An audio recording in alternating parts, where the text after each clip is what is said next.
Hey everybody, it's Phil Goldenberg. I hope that you're having a good day, good morning, good afternoon, whatever time it is that you're watching this video. I hope that it finds you well. So a lot of people ask me, how do I get that perfect left hand technique? How do I look like a classical player when I'm playing?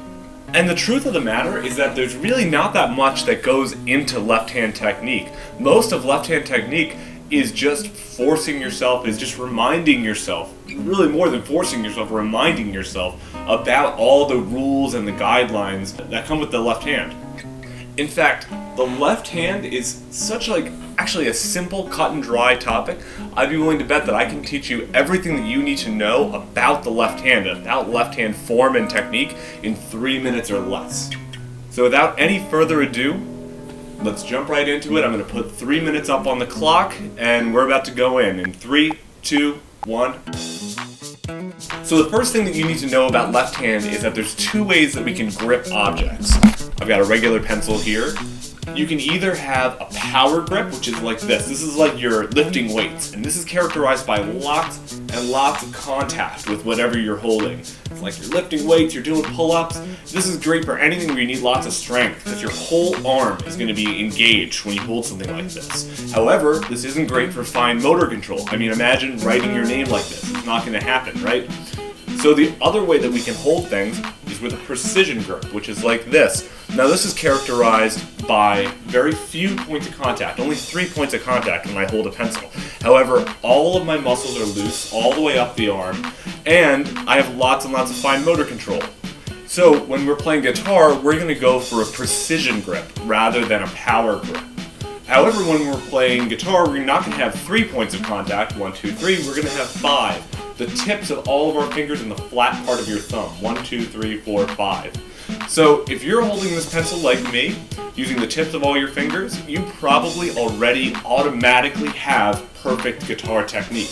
Now all we need to do is notice 3 things about this technique. Rule number 1, all of your fingers are equally curled. So I have a curl going on all my fingers here so that I can get down to the tips of them. And they're all equal. So my first finger is curled just as much as my pinky. I don't have this sort of a thing going on where the pinky's really flat and the first finger is really curled. You don't want that because it's way harder on the pinky. Second rule, your thumb is in between your first and second fingers on the other side of the instrument. So that's really important because if your thumb is back here, then these fingers are going to fly away. If your thumb is in between or behind your middle finger, they're all going to be planted. And then the third rule is that your large knuckle grip, like this one, is going to be parallel to the side of the instrument, which right now is our pencil, parallel to the pencil, but when we start playing guitar, it's going to be the side of the neck. Oh, 1 second.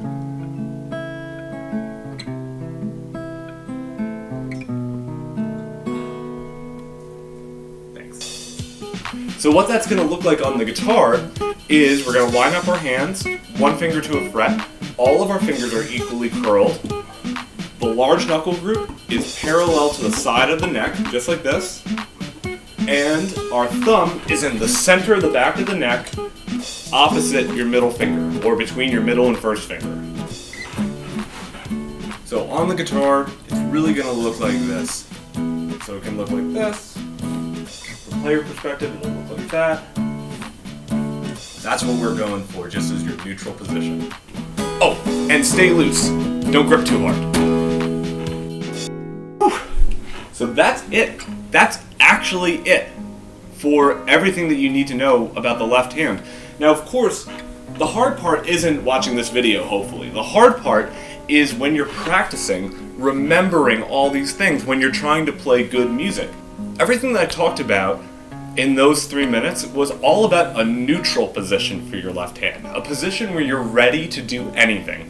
Where you're ready to put down a bar chord, or you're ready to play a fast scale, or you're ready to do hammer-ons and pull-offs. You're ready to do whatever. So sometimes you're going to be in a position where you need to deviate from that position. You're going to be ready to play something you can't exactly do with this perfect neutral position. And that's totally fine. But the role of that neutral position is really just a starting point. It's like the home keys on a keyboard. You want to have this home position, and then if you need to deviate to do something, maybe you're really crowded on the frets, then that's fine. Just go back to that neutral position. If you like this video, if you like fast tips, things that are going to improve your playing really quick, you should check out a video I just made last week that's called 5 Tips to Instantly Improve Your Playing. And those are more things that are just like this, that are things that you can just immediately put into your playing to improve your form and improve your musicality. If you want to see that video, it's going to be right here. So that's it for this video. If you liked it, hit the like button. If you want to see more stuff from me, playing videos, talking videos just like this one, giving you guys the tips, giving you guys the keys to the Ferrari, as my main man Michelangelo Daddio would say, then you want to hit that subscribe button, because I'm trying to come out with as much of this stuff as possible. Because I know that some of you guys really like it. I know some of you guys might not have teachers, and you really rely on YouTube to get the good instruction, and I'm here for you. I'm trying to come out with as much content for you guys. So thanks again for watching, and I will see you guys in the next video.